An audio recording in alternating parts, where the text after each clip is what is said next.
Hello friends and welcome back to House of Astralis. My name is Kayla and today I have a February prediction video for you. As this is a pick a card reading, pick whichever card you are drawn to, whichever pile. Feel free to watch all three of them or one or two. However you watch pick a cards is right. And thank you in advance for all the interaction in my video, the like, comment, subscribing, even hitting the bell so you can be notified when I post videos. That's super helpful and I thank you so much in advance. I'll go ahead and flip these over so you can see the fortunes on them, and maybe you're drawn to a specific one and a specific pile. For pile 1, we have got a hidden truth will soon be revealed, be open to it. And I will be using the Wiser Tarot. Pile 2, we've got embrace calm and clarity, let your intuition guide you. With pile 2, we will be using Tarot of the Nile. And pile 3, we've got an unexpected gift will bring you great fortune. And we will be using the Antique Anatomy Tarot. If you need more time, pause here and I'll go ahead and see you in your pile. One thing I did forget to say in the beginning is that we will be having a really big month. So this is of course a timeless reading, but if you are watching this in real time for February, we have a lot going on. We have about 5 planets ingressing, which is moving into new signs. And we've got some really big names here. We've got Uranus stationing direct in Taurus right in the beginning of the month. And then Saturn is finally stationing into Aries, not permanently, but for the next cycle. So those of you with a Saturn and Aries, you will definitely be feeling this, and you might have already felt it in the summer of last year, because that's when it briefly made a stint into Aries before going back to Pisces to finish up, and now it's staying in Aries until the next round. And we also have our solar eclipse in Aquarius, our first solar eclipse of the year. So in Aquarius, that'll hit your Aquarius house, wherever that is in your chart for you. And definitely check out my Aquarius season video if you're interested in some of your insights there.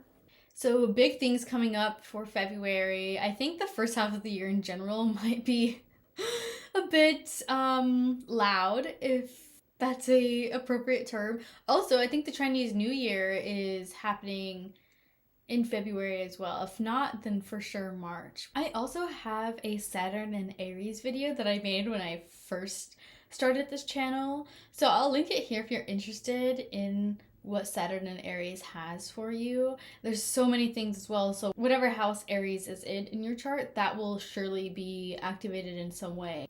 Hello, pile 1. You chose the card, a hidden truth will soon be revealed, be open to it. And I also pulled a way for you to awaken your intuition this month. We've got number 16, stay open, set sail, and surrender. You'll receive more intuitive guidance and more co-creative assistance from Spirit if you surrender now. Stop paddling, put up your oars, and let the river take you. Stay open to unexpected bends in the river, guiding you to the perfect port. Don't strategize, just recognize divine direction. Master intuition by staying open-minded. So it looks like already this openness theme is going to be really big for you this month. And with that, what is the overall energy of your month ahead? We've got the Queen of Swords. So I'm being very drawn to this. A hidden truth will soon be revealed. Be open to it. So air is the communication, truths, speaking truths, and Queen of Swords is known for not taking BS from just anybody. And look how her hand here is extended. She's open and ready for whatever truth will come, and she doesn't have any expectations or any of her bias around it. She's not assuming it's going to be bad. She's not assuming it's going to be good. It's just information, and it's a way for her to gain that information, and then she can take the proper steps once she knows what it is. So yeah, I totally see this as that energy. Yep, communication, truths, words, something will be spoken, and you will have to let your biases not get in the way so that you can take in the information objectively. So, with that, what can you leave behind in the previous month? We've got the Two of Swords, which I totally saw this when I was reading this intuition card. This card popped into my head, the Two of Swords. That's so funny. Yeah, I see this as surrendering and stop holding those swords and blocking that energy from coming in. You had to put down the oars, put down your swords, your toughness, and the ability just to block out of fear. And oh, I like that. Just like the don't strategize, like covering your eyes so that you can, one, stay objective, but two, so that you don't have that input, that visual input that'll force you to come up with a plan. Just surrendering. So, with that, leave behind all of your defensiveness towards spirit and towards your intuition. What can you prioritize in this month? We've got the Eight of Wands. So this is that spark, that quick moving ideas and just passion and flow of, first of all, energy. When you stop surrendering and you let things flow, they're going to flow how they flow. So you can prioritize that. You can prioritize letting things come about as they will come about and not having to direct and determine where every single one of these wands is going. This is also short-term travel, so I'm getting the sense of if there's a little trip that you want to take, just going to the mountains or somewhere an hour, 30, 45 minutes away, just do it. Prioritize that funness and that impromptu action.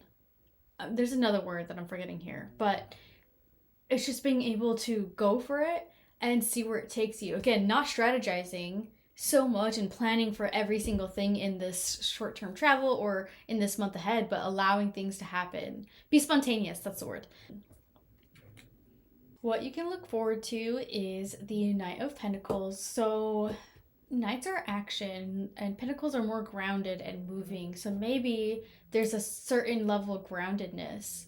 And I guess, yeah, that surrender into, I'm just saying, like, just literally grounding, surrendering into the earth, the world beneath you, and just letting time take its time. Literally, letting time do its thing and not controlling it. Just surrendering to the waves of time and just being able to enjoy it. Gaze upon and appreciate the slowness that happens, because slowness doesn't always mean nothing is happening. It just means that you can take time to not force things. The earth will grow things when they're ready and not force it. The Knight of Pentacles is definitely recognizing divine direction. If he was more like the Knight of Wands and just going for it, he wouldn't have time to stop and tune into the world around him to really determine what is next and where it's taking him. So look forward to the moments that feel slow when you stop and smell the roses. Lastly, what potential challenges may you encounter? And we've got the High Priestess. So a couple of things here, because the High Priestess does have to do with secrets. So maybe there will be a challenge with this secret. Maybe you're the one telling it, and so you feel kind of having to guard that, or you're getting that secret. Either way, there's some secretness that the High Priestess holds, and she's objective. She has to be open to it and not put an automatic bias or story behind it, kind of just at least consume that information and then deal with it. Alternatively, as this is the High Priestess, there might be some challenges with your intuition. Maybe this is why the intuition card is stay open, set sail, and surrender. Don't be blocked by your own inner thoughts and how you think your intuition should look. It's really just about being open and trusting that you do hold these secrets and these abilities. You just have to be open to it.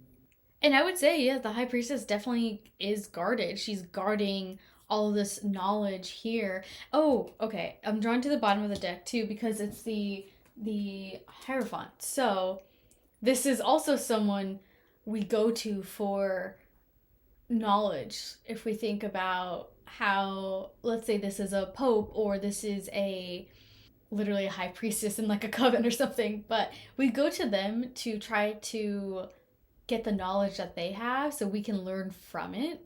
And these are keys here. I'm just saying, like, secrets. Knowledge is being, I wouldn't say hidden out of necessarily malice, but it's being hidden for the right people to come and genuinely want to learn from it, genuinely want this information.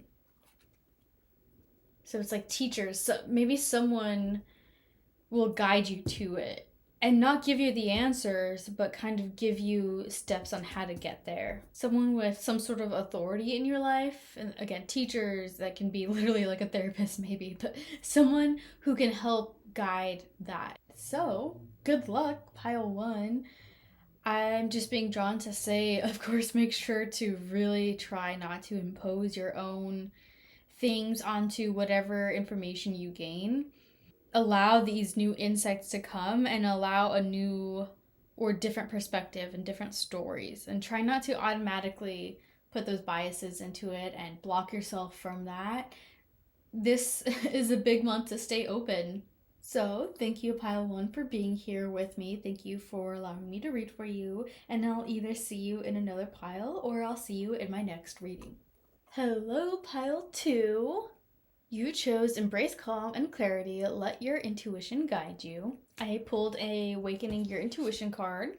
So we've got number 19. Notice intuitive thoughts, downloads, and epiphanies. Claircognizance, the intellectual psychic pathway, is trying to break through the noise in your noggin. Instead of analyzing, notice insightful thoughts appearing fully formed in your mind. Out of the box epiphanies, large and layered chunks of wisdom, arriving instantly like a computer download. And aha realizations. A calm, still mind creates more room for guidance. Embrace calm and clarity. Calm. I'm loving that so far. The opening cards, the good fortune, and then these intuitive cards are working in tandem. Love to see it. Alrighty, so what is the overall energy of your month ahead? We've got the sun. Of course, anytime I see that this is here, I'm like, happy birthday, happy solar return. If this is you, if you're an Aquarius or Pisces, either way, the overall energy is just feeling so happy and warm, and like you've got nothing stopping you, like that victory and vitality. Like you can go for so many things. Like you have so much energy this month is what I'm getting. Like ready to run a race and ready to do so many things. Like you've got a lot of energy this month. So, with this energy that you are cultivating, what can you leave behind? What can you not carry with you this month? We've got the Five of Wands. So, this is strife, conflict, change, some disagreements, even. Maybe you're so happy because you've let these people go, let these energies go, and you can really embrace who you are by yourself without worrying about everybody else's problems. What can you prioritize this month? We've got the Nine of Swords, and I really like this because it's almost as if this character here is wanting to face the swords in a way. Like he's aware that they're there, and he's not typically in the Nine of Swords, they're covering their faces, so he's not doing that. He's aware of them, and maybe and isn't even afraid to touch them, isn't afraid to reach out and grab it. So maybe that's your prioritization, is to look at those thoughts that are in your mind and break free from the noise and the anxieties that come with it, and stop letting it overrule you. So take a good look at yourself and your thought patterns and how you can move forward with them and integrate them properly, or CBT, so many things you can do is challenging these distortions so that you can feel like you got all that energy and so much behind you. What can you look forward to this month? We've got the Ten of Cups. This is amazing. This is that happy. This is the sun. This is just feeling so overjoyed and emotionally filled and wanting to share that with other people, with the people that bring you joy, being able to celebrate with them. Good month overall. I mean, solar returns, if it is your birthday, are fantastic. They're a good portal of energy to really manifest what you would like to see in your life. And if this is what you want, this is amazing. I love this for you. Lots of happiness here, literally rainbows, and just breaking free from the past and what doesn't serve you anymore. So, what potential challenges you may encounter is the Five of Cups. Interesting, because it's the middle of the cup suit and another five. So it's just like maybe feeling challenged in some way and feeling sad that you have to leave behind this energy of the strife. Maybe it's people or whatever this is to you. Maybe it's feeling sad that you do have to leave it behind. Well, ultimately, you have better cups waiting for you.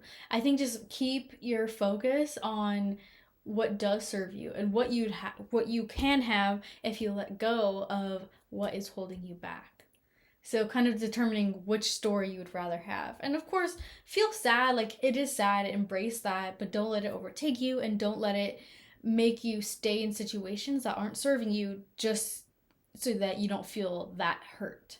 And when you're open to these new ideas, like this character is on the sun, when you're open to the clarity that the sun will bring you, the illumination, then maybe it won't feel so hurtful to have to leave these old energies behind. But that is what I have for you, pile 2. So thank you so much for being here. Thank you for letting me read for you. And I'll either see you in another pile or I'll see you in my next reading. Hello, pile 3. You chose an unexpected gift will bring you great fortune. And for advice on how to awaken your intuition this month, we've got number 1, believe you're naturally intuitive. Value and validate your sixth sense. If you've been doubting your intuition lately, this card is assurance that your sixth sense is an important, innate, sacred part of your internal GPS for navigating life. Practice trusting your intuition regarding minor issues and it will begin performing better.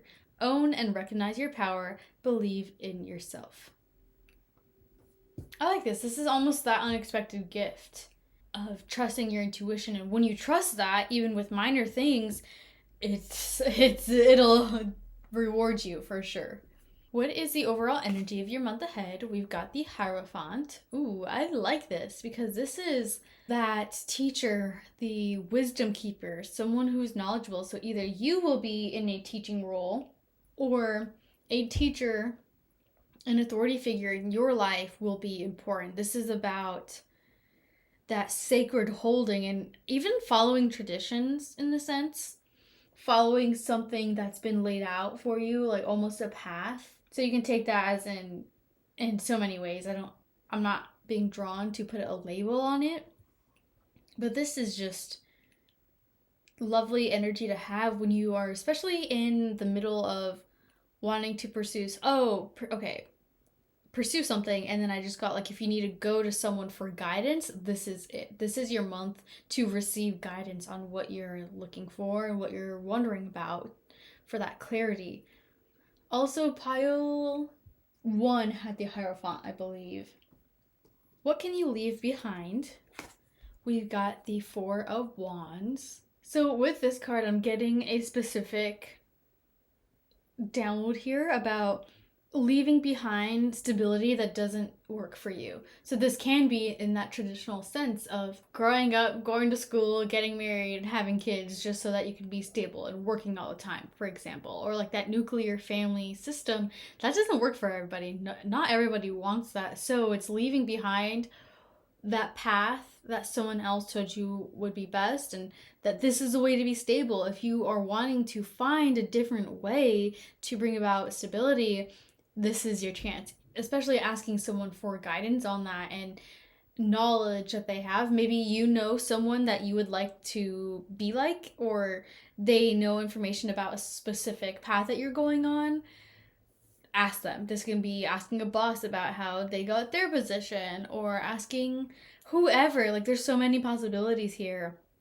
But I'm definitely leaving behind that stability that doesn't serve you, leaving behind places that you thought would bring you the happiness and the celebrations, but really aren't.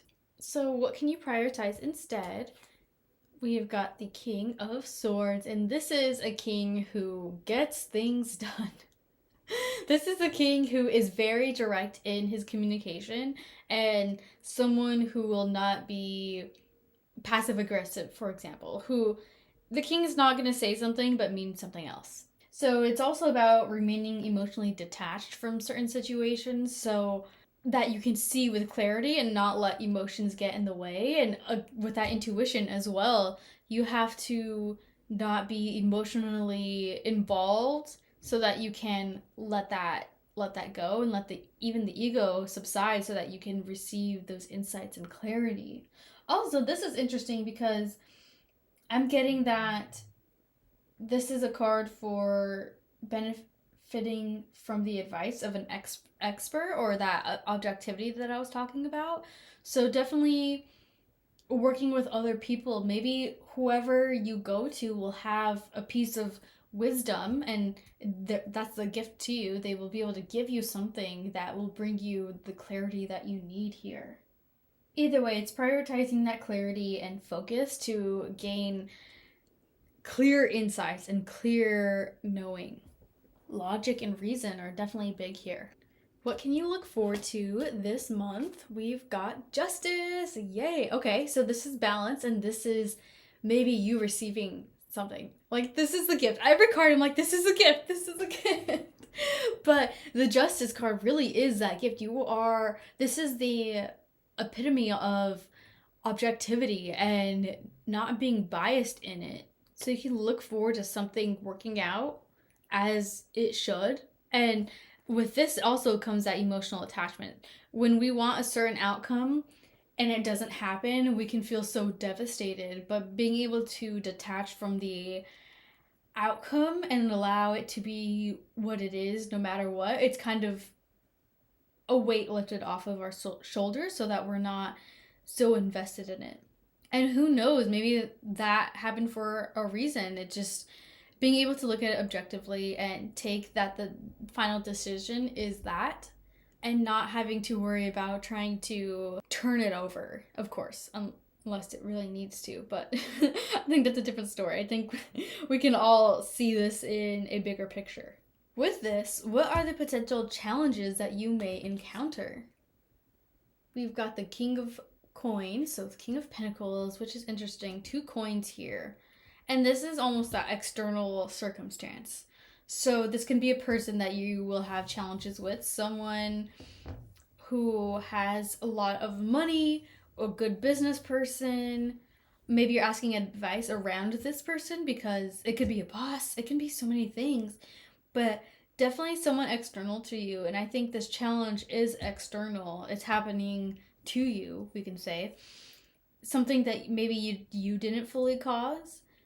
It can be about, like, if you're waiting for a legal matter and involving money, that can tie hand in hand with that, is what I'm getting. But the King of Coins in we can call it the light aspect or the healthy aspect of the King of Coins, very savvy regarding money and being able to have good business ideas and being able to bring upon all this wealth to feed the kingdom, to provide for the kingdom. But the shadow aspect is greed. The shadow aspect is not sharing and just always wanting to rise to the top and the top and the top and getting the most amount of money just really for himself and not wanting to share it. So this can be that challenge of maybe balancing between that, or this person represents that to you. I was drawn to believe in yourself here. So recognizing your own power despite these external circumstances and these people or these challenges, believe that you can get through it with grace and that it'll all be okay, and not to just worry about the worst possible outcome. Ooh, interesting. Income outcome. With that, pile 3, this is your reading, and I thank you so much for being here. Thank you so much for letting me read for you, and I'll either see you in another pile or I'll see you in my next reading.